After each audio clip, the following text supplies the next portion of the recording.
Má trafiť. Podbrezovú na Hore Hroní dnes ovládli mladí bajkeri z celého Slovenska. Adrenalínová jazda miestami vyrážala dých. Pre jazdcov však bola rýchla trať príjemným spestrením dňa.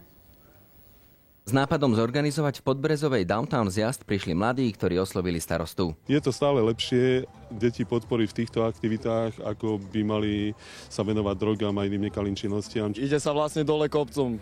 Keďže je to downtown ako dole medzi mesto, väčšinou ako poruchu tvorí asfalt, drevené prekážky a prírodné prekážky. Trať je dlhá 1 kilometr s prevýšením 175 metrov. Na jej štart sa postavilo takmer 90 jazdcov. Ak sa niekto domnieva, že ide výlučne o mužský šport, mýli sa. Na štart sa postavili aj 4 dievčatá. Aká je trať?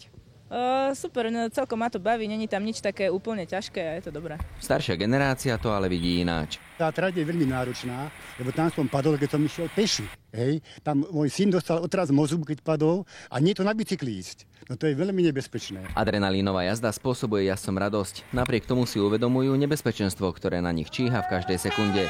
Zranenia a zlomeniny sú na každodennom poriadku. Väčšinou sú to klasické zlomeniny, či už kľúčne kosti, ruky, nohy. Čiže je to dosť nebezpečné. Ešte tiež rebra, čo to celkom často. A poviem, treba s rozumom jazdiť a dávať pozor na to. Prvýkrát som sa dal na bajk v 15, dosť ma to uvoľňuje, je to super. Samozrejme nejaké pády boli, patrí to k tomu. Také ruky, zlomeniny iba tak zľahka. Pohodička. A neodradilo to? Nie, práve pozbudilo.